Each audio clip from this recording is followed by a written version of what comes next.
Alright, so here's the deal. I did this video yesterday. The whole thing. I edited like half of it. I plan on finishing it today and posting it tonight. But I ran into a problem. I got on Instagram this morning and you guys really talked about this topic. Like more than normal. I didn't see that coming.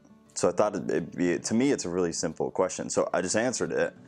And I thought it would be done, but you guys have a lot of concerns that I didn't think about. You guys have a lot of questions that I didn't think about. You guys threw some exegetical stuff in that we're going to address. So I got to redo the whole thing. But that's good, because this is for you guys, and I want to address the issues that you guys have. So here we go, round two. If somebody doesn't hear about Jesus, doesn't understand the idea behind Jesus being God, whatever the case may be, do they go to hell? Or is there some sort of amnesty for that? So real quick, all the normal crap. If you're new here, consider subscribing. I do a lot of theological content. I do mostly what I do is I answer questions that Christians have that the church and seminary professors don't want to answer. That's what I like to do. So that's what you're going to find here. So if you're into that, please consider subscribing. Also, if you don't have me on all social media, find me. My name is the same everywhere. Anywhere you go, it's the same name. Really easy to find. But I post different stuff to all of them. Most of you are on Instagram. Y'all are missing out on Twitter. A lot of weird crap goes down on Twitter. Twitter is where I post things with zero filter. None. So if you're easily offended, probably don't do it. But if you want to hear some weird stuff, do it. And finally, if you want to help support what I do financially, go to patreon.com/tattooedtheist and you'll figure it out. It's pretty simple. You can get some cool stuff. You can get Skype appointments with me. You can get all sorts of stuff. So go check it out. I would appreciate it. Wait, lastly, theologyforums.com. I haven't been doing this. I need to do it because it's starting to get a lot more traffic. If you like theology, if you watch me, you like theology to a degree at least. If you're really into theology, like the deep stuff, the type of stuff that you will never, ever, ever hear in church or with your Christian friends, you'll never talk about this stuff. This is like the depths of theology. Go to theologyforums.com. Making an account is free. Nobody ever asks you for money, blah, blah, blah. I own it, so it's okay. It'll be fine. It's real easy to use, but there are some stupid, intelligent people. That was counterintuitive. There's really intelligent people on there. Dudes way above my level, like way, way, way above. There are some seminary professors on there. There's a bunch of pastors on there. Dudes, smart dudes from all sorts of theological backgrounds. And they talk and they debate and it gets heated sometimes, but you learn a lot. So if you're into that sort of thing, check out theologyforums.com. All right, so let's get into it. If somebody doesn't hear about Jesus, do they go to hell? One of the arguments I saw a lot was, well, nobody doesn't hear about Jesus. To which I say, prove it. You've met everybody. You've talked with everybody. You think missionaries have gone to every rural, deserted community on this planet? Not true. Not true. All the time, missionaries are finding new groups of people to minister to. The whole time, from the beginning to now, I'd say hundreds of thousands of people have died before missionaries have got to them, before anybody that knew about Jesus had got to them. So today, to say nobody dies without hearing about Jesus, false. I'll argue with you all day about that. I don't agree with that. Now, I will, and that relates to what's next. A lot of you guys are throwing Romans out, and I get why. I get it, because when you read it, it sounds good, sounds like it applies, really does. Problem is that it really doesn't. It's one of those issues of context, dude. It has nothing to do with that. That's not what he's addressing. That's not the type of people he's addressing. That's not at all the case. So most of you are throwing Romans 1:20, most of you. It's the majority. So let's look at it. It says, "For his invisible attributes, namely his eternal power and divine nature, have been clearly perceived ever since the creation of the world in the things that have been made, so they are without excuse. It sounds good. Here is why it's not good. Who was Paul writing to in Romans? Who was that letter specifically for? Obviously to people in Rome, yeah. But here's something you have to know about Paul. In most of Paul's epistles, he's either addressing Gentiles or Jewish converts. Almost all, if not all, almost all. Now, scholars, it's usually easy to see in most of his epistles where he goes from addressing one group to another. Most scholars that I've read, most professors that I've interacted with, will argue that Romans is really hard to interpret, whether he's talking to Gentiles or Jewish converts. And most will say that he's flipping back and forth and back and forth and back and forth. Well, Joe, why do I care? Well, he's addressing people who already know Jesus, not people who don't. He's saying people who have heard, people who know the truth. That's why a lot of scholars will say that this specific area of the text, he's addressing Jews that have yet to convert. Or he's explaining to Gentiles and Jewish converts how to address Jews who have yet to convert. They've heard about Jesus. He's saying that because they see all these things in nature, because they see all these things that make obvious that there's a creator, that there's God, and now they've heard that Jesus is God, they have no excuse. So I hope that makes sense. It's just a contextual issue, man. I get it. I totally get it. Because if you don't understand all the background of it, and especially if you don't read the whole, you got to know a lot about Paul, and you got to know who he's talking to all the time. That goes for everything in the Bible. That's why we have so much crap thrown out of context to the point where I've ripped every little orange hair out of my head. That's not what he's talking about. So it doesn't apply to this at all. Not even a little bit. So we got to throw it away and start fresh. So what I'm going to do is I think I saved like 5 or 6 comments from you guys that a lot of you were having issues with, wondering about. The Romans 1:20 was a big one. So that was one. But we're going to go into some others right now. So one of you guys said, everyone in the entire world will have heard about Jesus, and then the end will come. This is something that a lot of people say.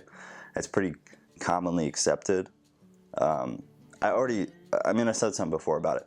People die all the time in rural areas where missionaries haven't got to, where Christianity isn't, especially like in early times, man, before it had really spread and become like a nationwide thing. All sorts of people died without ever hearing about Jesus or knowing anything about the gospel. Happens all the time.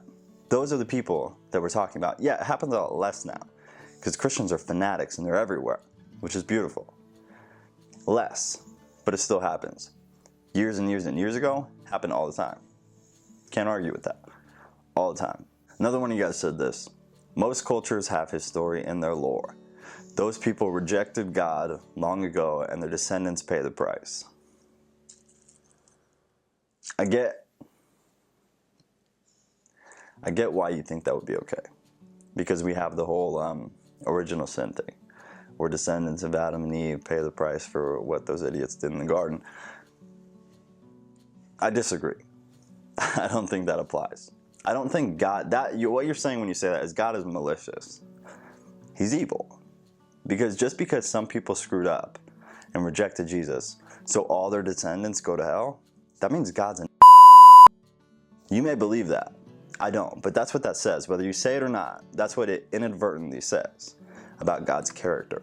Is that he's a jerk. He's malicious. He's malevolent. Here's another one. It goes along the same lines, man. Missionaries have gone to great lengths to learn languages to share the gospel. Yes, it is true the end will not come until everyone has a chance to accept Jesus Christ or not. Here's the thing. Lots of people have not had the chance to accept Jesus Christ and have died. So the question is, you guys are missing the question. The question is, where are those people who did not have that chance? Are they in hell? Is God malicious, malevolent, hateful, and not understanding enough to make all those people burn who didn't have that chance? We're not talking about the end. We're talking about stuff that's already happened. Where are those people right now? They're there right now. Which place are they in? That's the question. A lot of you guys are missing it. So I hope this clarifies a little bit what the actual question is. Somebody else, and I like this user because he's been around for a long time. I've been in deep thought about who goes to heaven or hell in general, regardless of if they've heard of Christ. I don't think the Bible is clear on this because while there are verses stating that all you have to do is accept Jesus, there are others that suggest this isn't the case. This is my big part of answering this question.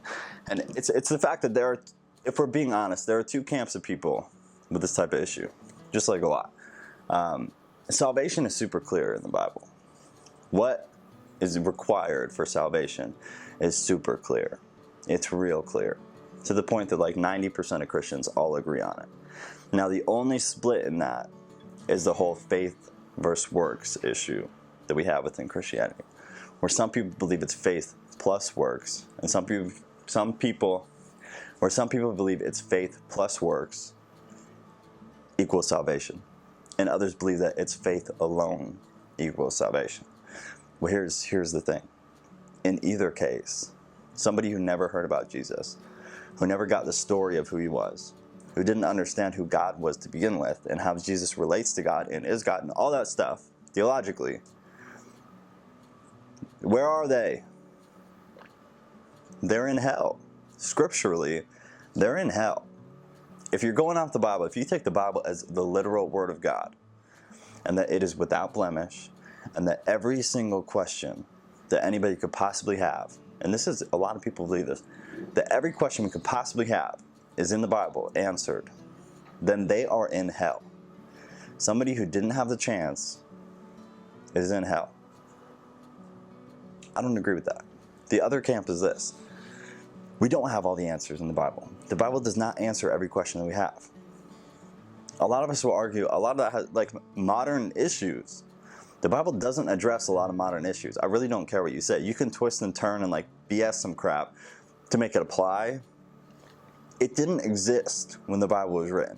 A lot of the issues that we struggle with today, they did not exist in the first century or before. So they are not addressed. You can make some things address them, but it's not adequate. I'd say this falls into that category. This is not addressed in the Bible. Not in any sort of way that is even halfway adequate. So that's my spiel, man. It's another one of those deals. I believe you have two camps of people, and I explained them before.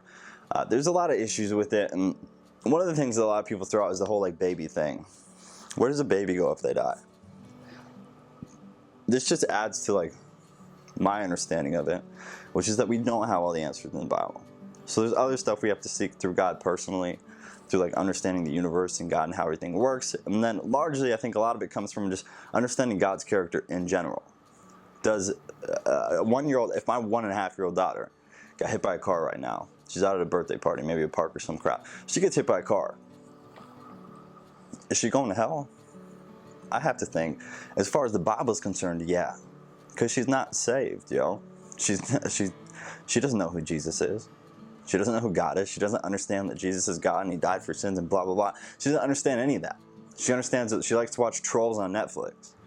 And that's about it. And she likes milk. That's as far as her understanding goes. I don't believe she go to hell. Because I sit back and I think, well, what is God's character? What kind of God is he? What do I know about him? The way he is, the way he acts, the way he interacts with creation. I have to think that he's not such a piece of crap, such a malicious and malevolent God, that he's going to send my 1.5-year-old daughter to hell because she wasn't old enough to understand. The same thing comes in when you talk about people who are mentally deficient, you know, with Down syndrome, all these other issues that they cause people to not understand things properly. Schizophrenia, a lot of people don't understand normal stuff. They can't understand theologically who Jesus is. They can't grasp that. They're unable to. They don't have the facilities to do it. So do they go to hell? Bible alone? Yeah, they go to hell. Because they don't have faith and they don't have works. And that covers both groups of people, whether it's faith plus works equals salvation, or it's just faith equals salvation. Either way, those people are going to hell. So you have an issue. So that's it, man. Just think about it. If you disagree with me, let me know in the comments. Tell me what you think, though. Tell me why I'm wrong. I'm curious to hear what you guys have to say about this, because it is complicated. It's a tough thing to talk about. I love you guys.